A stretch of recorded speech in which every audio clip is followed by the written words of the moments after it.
I want to talk about my ideal work conditions. I say my because these are based on my own personal experience. I don't think I read this anywhere, as far as I know.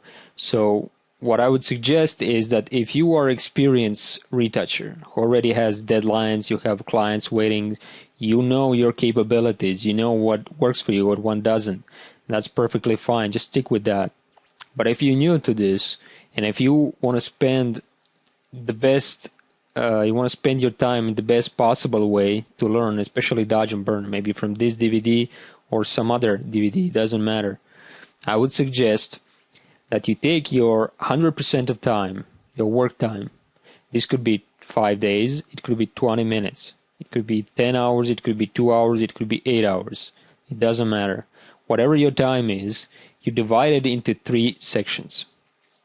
So the first section is where you assess the image, where you take a look at the image and decide what it is that you want to do with this image in order to improve it, to make it a compelling looking image.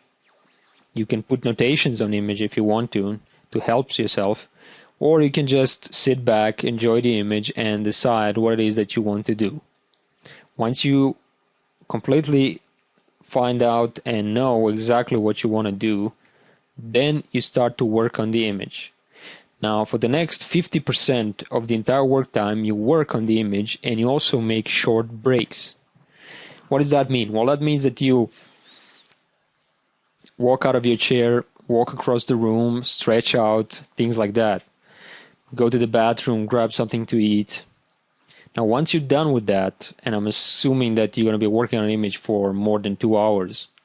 Now, once you're done with that, then you take a break, 15-20 minutes. Then you come back with your fresh objective set of eyes and you spend the next 25%, the last 25% of the entire work time, you spend assessing the image, the final assessment. What it is that I just do to this image? Did I improve it? Did I make it worse? Is this what I wanted to do at the beginning?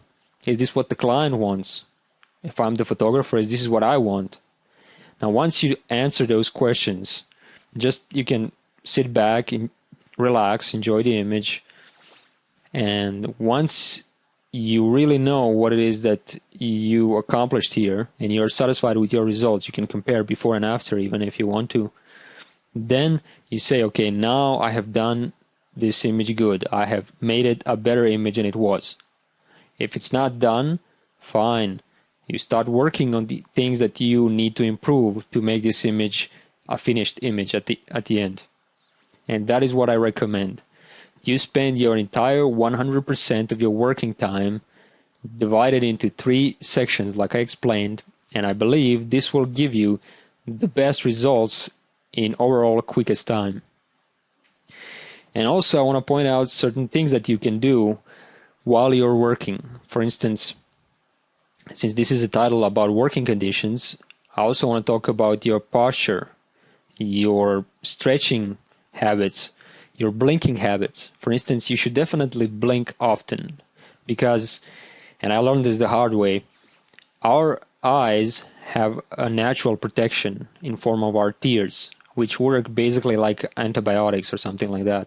So they protect us from infections that can come when we don't blink, we don't water our eyes, and then we're susceptible to different dust and bacteria, and they can cause infections.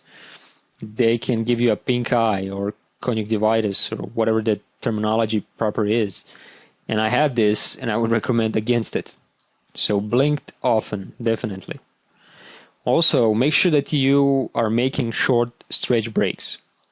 In case you don't know what they are, you can just search for them online and Google for them, and you will find dozens of free illustrations of how to stretch yourself. Just get out of your chair, walk across the room, make some stretchings, and then get back to the image. This is important for your health. You should also think about your posture and get something to rest your feet, your feet rest. And also, you should definitely invest in your chair. Now, your chair should be important to you just as much as your monitor or any other piece of hardware. You're going to be spending a lot of time sitting. make sure that you're doing this in the best and healthiest possible way. You should also talk about the distance to your monitor. Now here's the thing that I also learned the hard way. If you spend years looking at one dot at the same distance, your eyes adapt to looking at that distance. And when you try to focus at something far away, your muscles are not as quick anymore. So everything becomes blurry. You need to wear glasses, or you need to try to exercise your eyes to fix that problem. So make sure that the distance of your monitor is optimal. Not too far away so that you don't see all the details that you're going to be working on, and not too close so that your eyes are really become adapted to something at the edge of your nose. Make it an optimal distance, whatever works for you. As far as the lighting goes, I think that natural lighting should be best. The kind of lighting that doesn't compete with the contrast in the image. And you should also think about the desk and the work surface. Desk should be big enough so that your elbows, as well as your keyboard and your pen and tablet and your mouse and your monitor and your Rolodex, whatever you have, everything that fits on this big table. That is what I would recommend. Don't try to save money on good table as well as the chair. And as far as the work surface on the table itself, that is something I leave it up to you. But I would suggest that it's, like I said, the work surface itself that is big enough so you can rest comfortably your elbows on the desk, as well as everything you need for working on the image. And that will be based on my personal experience, recommendation for ideal work conditions.